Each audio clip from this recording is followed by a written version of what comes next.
Okay, remember that they're changing my voice. So really quickly, I want to reflect to help you understand my story. I want you to truly think about this. Do you think I was wrong to respond to the situations the way I did? Do you think I was wrong to feel the way I did? These things are important to discuss. I want you to weigh in the comments, because as a planet, we should look at these things. As a country, right? As a county, as a city, we should look at these things, right?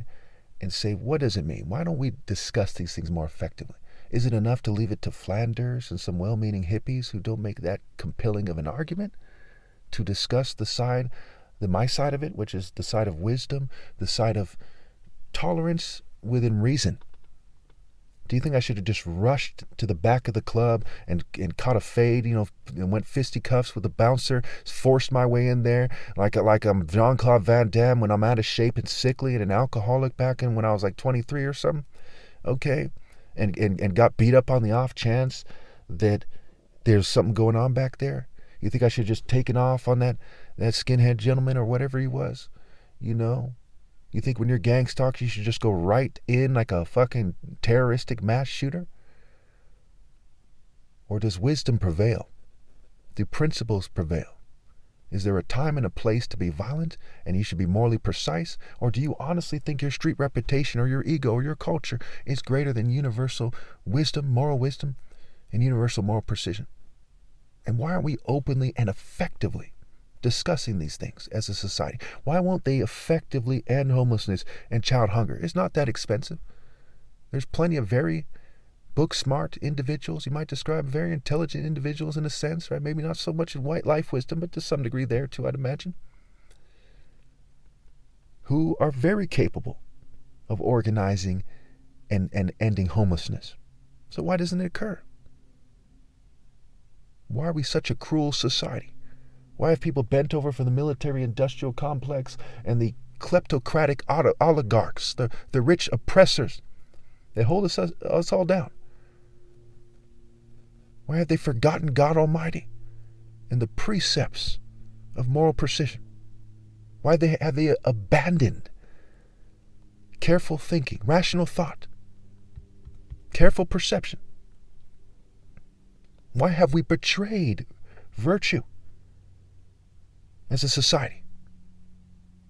As an individual, I have not. Oh, I have not. I've been the voice of reason. I've made minor mistakes in life.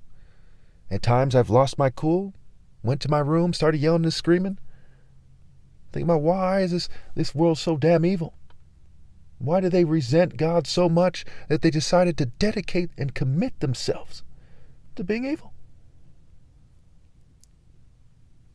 Why am I shunned for being righteous? Why does it say in Matthew 5, blessed are those who are persecuted for righteousness' sake, for theirs is the kingdom of heaven? When they wrote that, they believed it was a timeless statement, and part of that had to do with the conniving nature of the Roman aristocrats, okay, and their diabolical plans for world domination. And those same lines and their allies and those who are inspired by them, to this day, are oppressing the righteous with anyone else who would sink to that level.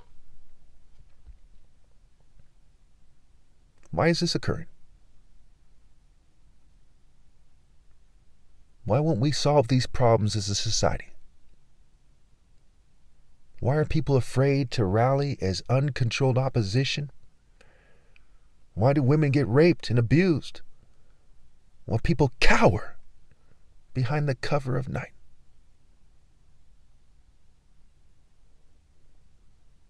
Why do they choose to hide in caves, saying to the hills and the mountains to fall on them, instead of manning up? Why don't they develop a dangerous unselfishness, as Martin Luther King has said? Instead, they have developed a toxic and even more dangerous selfishness.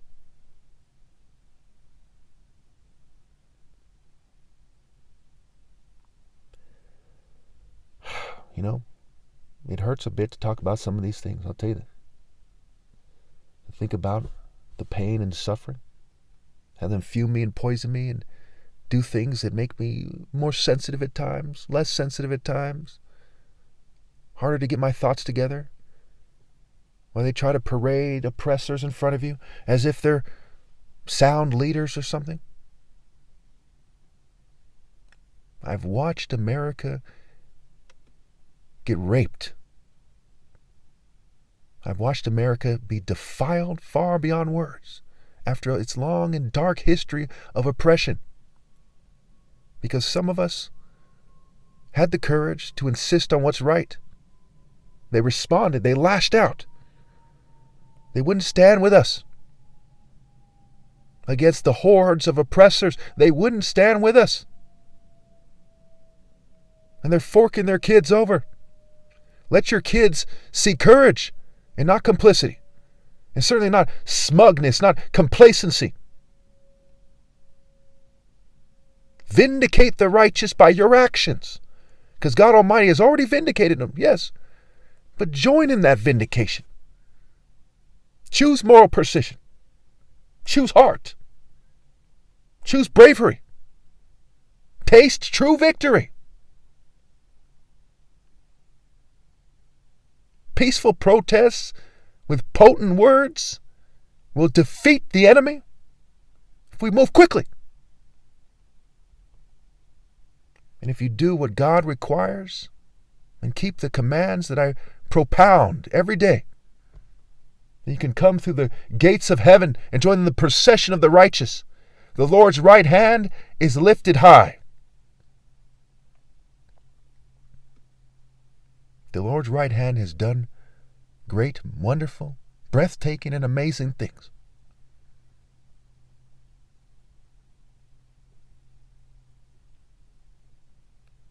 Is that how we treat people as a nation? We turn a blind eye to women being defiled, children being fucked in the head until they have a sex change, people raping their brains out, snickering, saying that they're fucking their brains out, vulnerable people in various locations and lifestyles that have made them susceptible to pimps and human traffickers being exploited.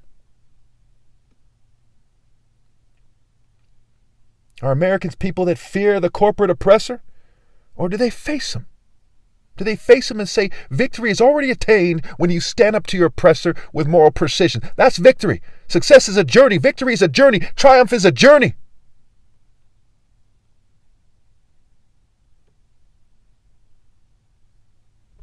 I'll leave it there.